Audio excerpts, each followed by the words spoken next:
Je vis seul depuis bientôt 9 mois. Le temps qu'il faut pour avoir un bébé. Je vois pas le rapport.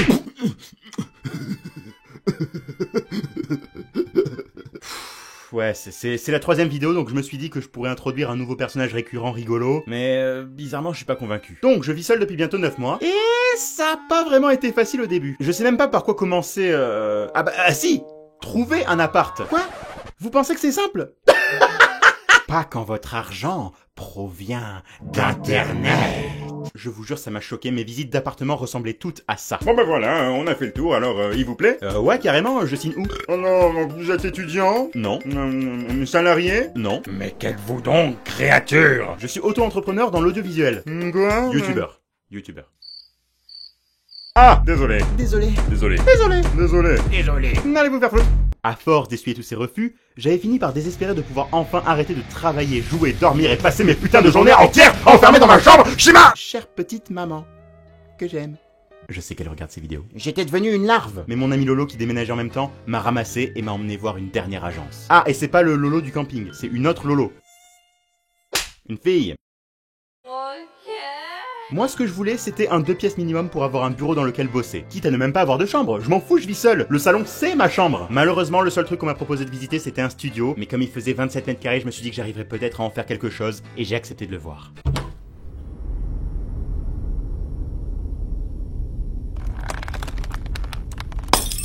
Une ruine. Cet appartement était une ruine. La porte du placard au fond avait un énorme trou en plein milieu. Comment c'est possible? J'ai au départ été très déçu, puis en y regardant de plus près, j'ai fini par repérer quelques détails plutôt intéressants. Une baignoire, un balcon spacieux qui s'allume. Cet endroit a peut-être du potentiel après tout. Fais voir le placard.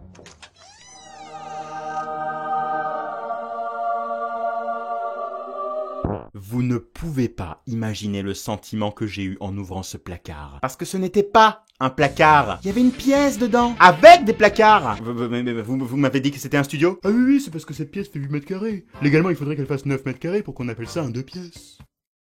Mais je m'en branle, moi, je le prends! Et voilà comment j'ai eu mon appart. Le truc cool, c'est que l'agence l'a fait rénover avant que j'emménage. Du coup, il était comme neuf.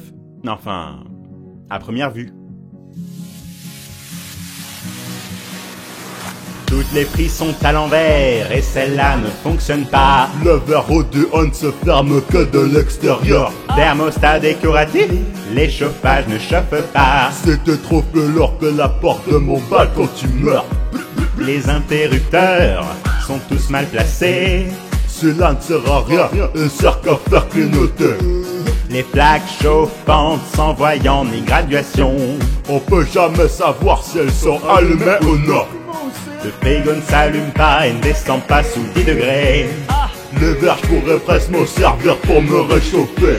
La valve de la baignoire, elle ne sert à rien.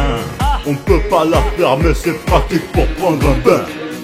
Et le robinet se décolle. Et c'est chiant parce que c'est justement un robinet qu'il faut tirer vers le haut pour l'ouvrir. Vous allez me dire d'appeler le syndic, mais je l'ai fait. Est-ce qu'ils m'ont répondu qu'ils allaient s'occuper de tout? Tout à fait, aucun problème. Est-ce qu'ils ont fait quoi que ce soit?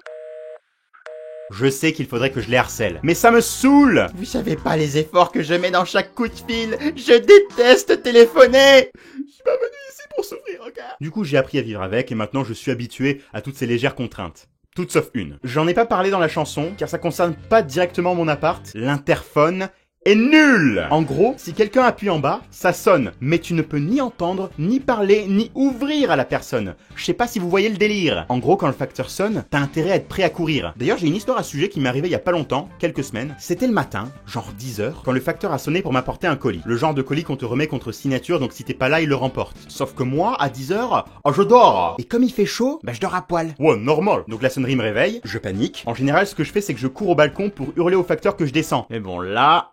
Donc j'enfile les premiers trucs que je trouve de sorte à constituer un ensemble à peu près sortable, j'ouvre les volets, ça prend des plombes cette manivelle, j'arrive sur le balcon, je le vois pas, je panique, je mets des chaussures, je sors, pas le temps pour l'ascenseur, je prends les escaliers, j'arrive dehors, je vois le facteur rentrer dans son camion au loin, je cours, le camion démarre, je panique, il accélère, j'active mon mode chien enragé, les gens me regardent bizarre, je panique, mais je continue, je veux mon colis, il me voit pas dans le rétro, je panique, l'écart entre nous se creuse, je panique, je vais le perdre de vue, je panique, je le vois plus, je panique, là-bas, je panique, il a tourné où, je panique, obligé d'y aller à l'instinct, je panique, je panique, je l'ai perdu. J'arrête de courir mais je continue d'avancer en marchant. Désespéré, j'hésitais à rentrer quand soudain, J'aperçois au loin, entre deux haies, le bout de sa camionnette. Je tape un dernier sprint pour la rejoindre, je vois le facteur en train de sonner chez quelqu'un d'autre, je lui hurle. C'est vous qui avez sonné chez moi! Il était choqué que j'ai réussi à le rejoindre en courant, et moi aussi en fait. Et j'ai finalement pu récupérer mon colis. Est-ce que ce pantalon en valait vraiment la peine? J'en sais rien. Mais putain, j'étais fier de moi! Bref, malgré tout, je l'aime, mon appart, je l'adore. Je peux dormir sur mon balcon, je peux prendre des bains, regarder Netflix en faisant caca, j'ai ma pièce pour travailler, je m'y sens bien, et au final c'est ça le plus important, car j'y passe beaucoup de temps. Tout seul. Enfin, plus pour longtemps. Le chat de la grand-mère de Lolo, celui du camping, a eu des chatons, et parmi eux, il y en a un roux. J'adore les chats roux. J'en ai même un en peluche, que j'ai gagné dans une machine à pince à la foire. Regardez ces photos. Non mais regardez-le! Si toutes les personnes qui le trouvent mignon laissaient un pouce bleu, on battrait un record. Après une longue réflexion, je pense sérieusement à l'adopter quand il sera séparé de sa mère, en août. Voilà. Le travail que je fais toute la journée, c'est ultra solitaire. Je suis un solitaire de nature, donc ça me pose aucun problème. Mais je dois bien avouer que j'ai quand même vachement hâte d'accueillir Spyro ou Tigro, je sais pas. Spyro ou Tigro, j'arrive pas à me décider. Peut-être même Spyro du Bengale ou Spyro à dents de sabre, je ne sais pas. Parce que Spyro c'est peut-être un peu redondant, je sais pas, est-ce que tous les chats roux doivent s'appeler Spyro? Tigro j'aime bien mais il y a gros dedans alors qu'il est tout petit tout mignon. Après peut-être qu'il va devenir gros, je sais pas, mais bon. Par contre j'ai pas du tout hâte de la litière, alors si quelqu'un veut le faire... Waouh, cette animation a pris vachement plus de temps à sortir que prévu. Bon, c'est surtout dû au fait que j'ai dû partir une semaine à Paris en plein milieu, donc forcément ça a tout décalé d'une semaine. Je vais pas m'éterniser plus que ça dans cette outro, comme d'habitude j'espère que ça vous a plu. J'ai tenté quelques nouveaux trucs avec la chanson, essayer d'intégrer des personnages en 2D dans des décors un peu 3D, voire carrément filmés, voilà. Donc comme d'hab, dites-moi ce que vous en avez pensé, je vais lire absolument tous les commentaires sur cette vidéo. Et oui, c'est vrai, j'ai dit ça dans la précédente vidéo, et j'ai vu plein de commentaires du style « Ah, celui-là tu le liras pas, celui-là tu le liras pas », et ben si, je les ai lus. Donc voilà, un grand merci aux personnes aussi qui m'ont envoyé des fanarts qui s'affichent actuellement. Ça me fait vraiment super plaisir. N'hésitez pas à vous abonner à la chaîne si vous l'avez pas déjà fait. Ce serait quand même mal au moins que la prochaine vidéo. Au revoir.